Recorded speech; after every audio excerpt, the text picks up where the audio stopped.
Assalamualaikum warahmatullahi wabarakatuh. Alhamdulillah, alhamdulillahilladzi jama'ana lihadza wa ma kunna linajtami'a laula an jama'ana Allah. Asyhadu an la ilaha illallah wa asyhadu anna Muhammadar Rasulullah. Allahumma salli ala sayyidina Muhammad wa ala alihi wa ashabihi ajma'in, amma ba'd.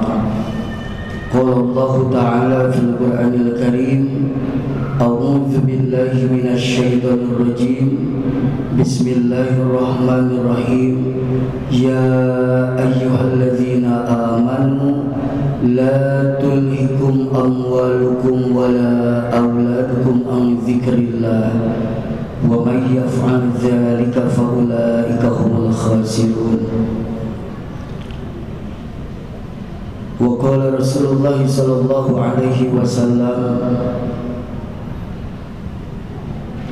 ayyuhan nas absus salam wa at'imut ta'am wasilul arham wasallu bil laili wan nasu niyam tadkhulunal jannata bissalam. Bapak-bapak, ibu-ibu jamaah Masjid Busdai yang saya hormati dan Allah muliakan, pada malam yang ke-29 ini kita terus memohon kepada Allah semoga amal ibadah kita, saum, tarawih, tadarus, sedekah diterima oleh Allah Subhanahu wa taala. Dan sampai menjelang akhir Ramadan ini kita termasuk orang-orang yang sukses dalam mengenyam pendidikan di madrasah Ramadan ini. Satu ibadah yang menjadi penyempurna ibadah saum kita yaitu zakat. Tentunya kita merasa bangga dan berbahagia di negara kita Republik Indonesia, negara hadir dalam mengatur tentang zakat. Itu tentu dengan ada undang-undang zakat. Walaupun memang dalam pelaksanaannya belum ada sanksi yang tegas bagi mereka yang tidak mau mengeluarkan zakat. Tapi kalau dalam pengelolaan, kalau ada penyimpangan, itu sudah jelas sanksinya. Tapi ketika ada agnia yang tidak mengeluarkan zakat, sanksi secara hukum di Indonesia itu belum tegas. Padahal zakat ini sangat luar biasa. Sampai kedudukan zakat itu hampir sama dengan sholat.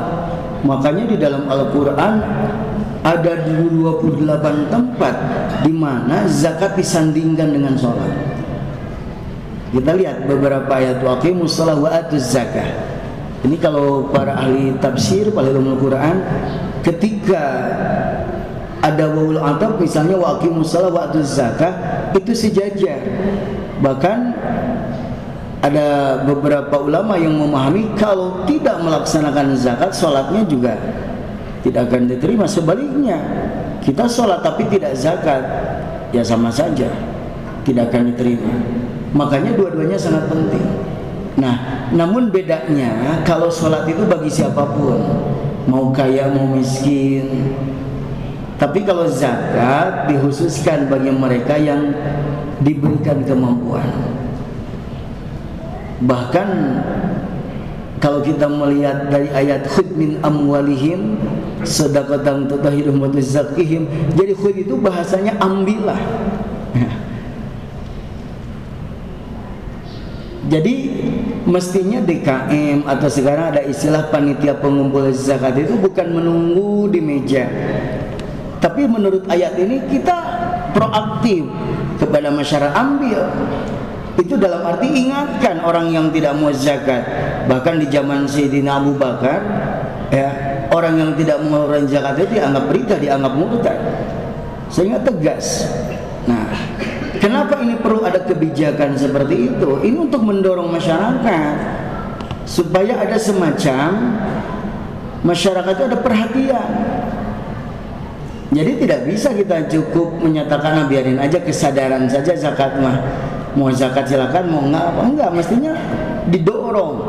Nah, alhamdulillah di negara kita ada Baznas, kalau di tingkat nasional ada Baznas, di provinsi juga Baznas, di tingkat kota kabupaten Baznas, kalau di tingkat kecamatan UPZ, unit pengumpul zakat. Nah, sekarang untuk di tingkat kelurahan dan di DKM itu ada PPZ, panitia pengumpul zakat. Nah, ini juga tentu kalau panitia pengumpul zakat ini tidak hanya duduk menunggu, ya ini susah. Mestinya memang mengambil. Nah, makanya ada kebijakan juga di pemerintahan itu setiap pegawai negeri sipil itu otomatis Pak dipotong zakatnya. Memang ada fenomena kalau sudah dibawa ke rumah itu kalau mengandalkan kesadaran susah juga. Jadi ada dasarnya, kalau kenapa sih zakat mesti dipaksa-paksa, memang food mesti memang diambil ya. Nah ini. Nah, tapi tentunya Bapak dan Ibu sekalian, bagi kita karena zakat ini merupakan ibadah dan beda dengan pajak, maka ada konsekuensinya. Kalau orang yang sudah memenuhi syarat lalu dia tidak mau mengeluarkan zakat, maka sanksinya itu berat. Sampai dalam beberapa riwayat Nabi menyatakan di situ ya, seseorang yang tidak mengeluarkan zakat itu, di samping dalam Al-Quran disebutkan patuh wabihaji, jadi disetrika badannya sampai hartanya itu. Ya, kalau dia banyak harta maka hartanya itu akan menjadi setrikaan yang akan menyetrika tubuhnya. Nauzubillah. Begitu juga dalam riwayat yang lain, jadi nanti orang-orang itu akan berlari-lari memperebutkan pohon ad-dori waz-zakum, itu pohon yang ada di neraka jahanam. Mereka berlari-lari memperebutkan makanan itu. Jadi ad-dori waz-zakum itu pohon atau tumbuhan sudah meranting semua, pahit rasanya, diperebutkan oleh siapa? Oleh mereka yang tidak mau mengeluarkan zakat dan lain sebagainya. Nah, terlepas dari itu semua, mari kita berupaya. Dan tentunya kenapa di bulan Ramadan ditekankan? Ini juga merupakan salah satu penyempurna ibadah saum kita.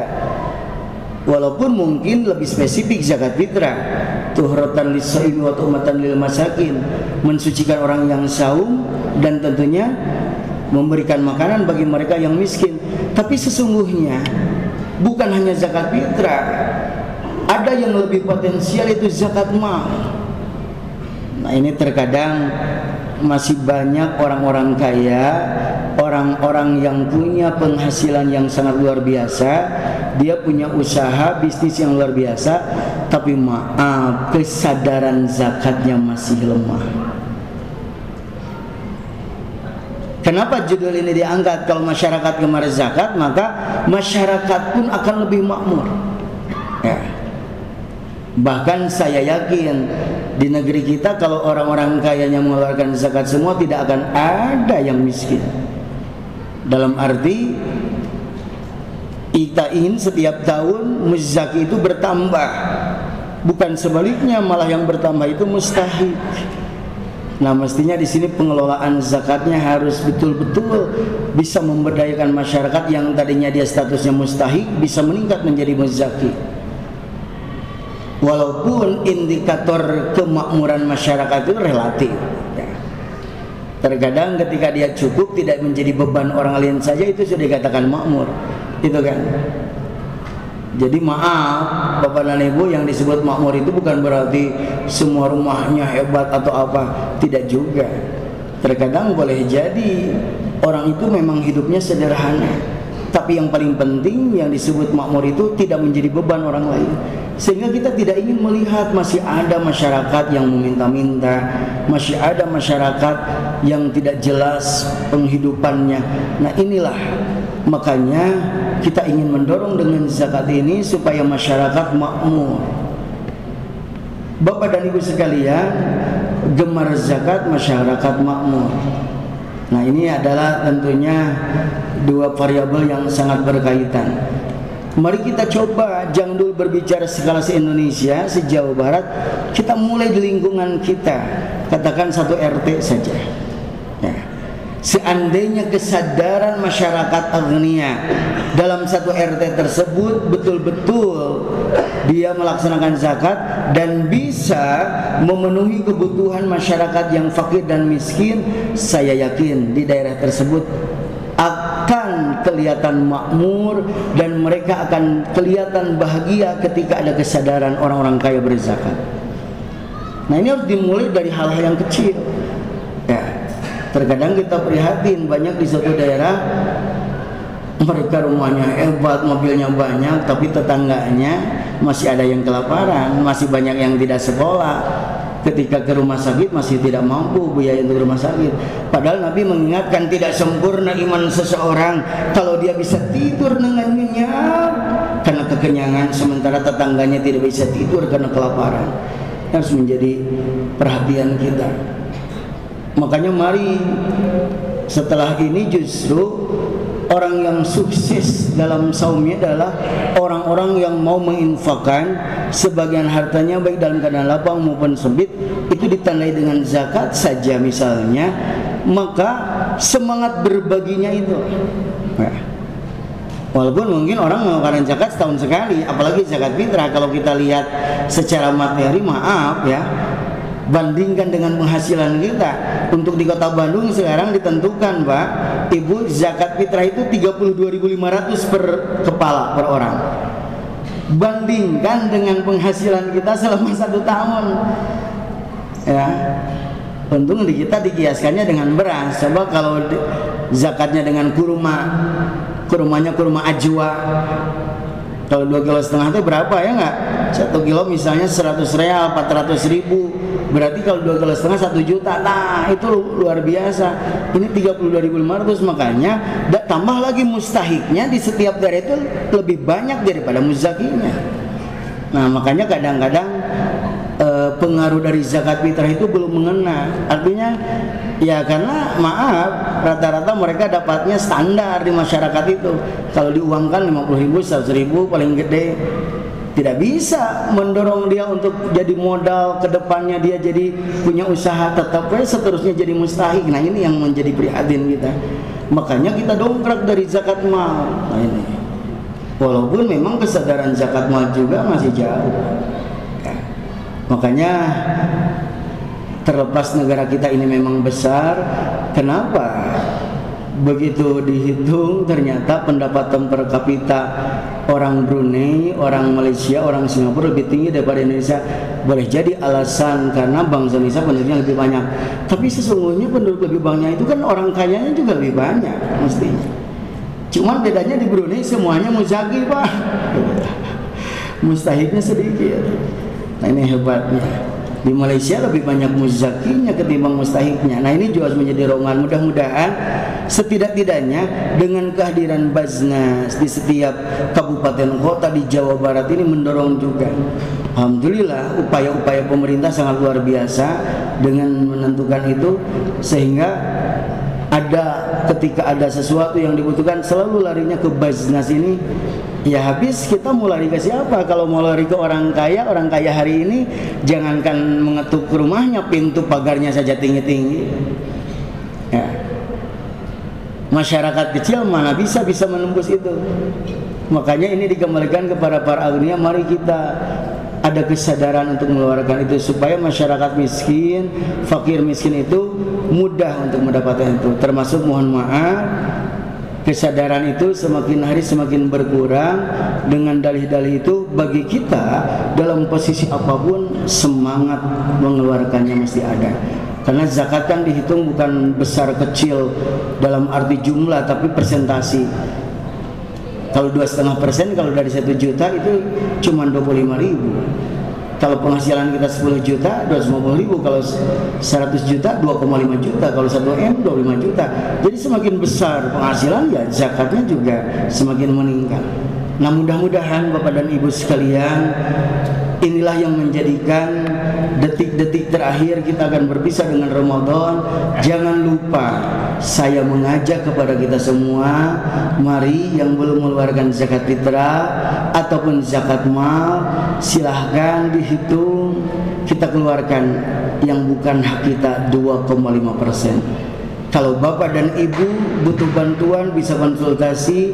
Di sini ada yang namanya BMPU, Baitul Mal Peduli Umat. Nanti dihitung dengan benar supaya kita juga di Pusdai bisa menyalurkan kembali kepada masyarakat secara umum. Karena maaf Pak, setiap hari itu selalu ada yang datang ke Pusdai itu BMPU. Apakah Ibnu Sabil dan sebagainya. Nah, kalau tidak ada dana khusus yang seperti itu dari mana? Nah, karena kita tidak bisa memberikan mereka dari hasil kenceleng Bapak Ibu, itu jauh banget kan. Harus ada dana, makanya kita kelola untuk urusan zakat itu di BMPU. Supaya apa? Supaya masyarakat dari manapun yang tentu mereka butuh, kita siap menyalurkan.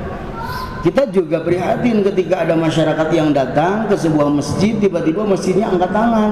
Wah, jangankan untuk ngasih masyarakat fakir miskin, kita aja untuk bayar listrik belum punya, kita aja untuk menggaji marbot belum ada. Nah, ini yang sangat memprihatinkan. Mudah-mudahan Bapak dan Ibu, kita mengeluarkan zakat ini bukan terpaksa, tapi betulillah, dan yakinlah orang yang melakukan zakat hatinya akan lebih tenang dan Allah akan mengganti dengan pahala yang berlipat ganda. Mudah-mudahan kita semua dicatat oleh Allah sebagai hamba-hamba yang gemar mengeluarkan zakat. Kita tidak pelit, tidak bakhil, sehingga di mata Allah kita tetap menjadi hamba-hamba yang pandai bersyukur atas segala anugerah yang Allah berikan. Itu saja mungkin yang dapat saya sampaikan. Terima kasih dan mohon maaf. Jazakumullah wa ahsanal jazaa. Hadanallahu wa iyyakum ila siratal mustaqim. Wassalamualaikum warahmatullahi wabarakatuh.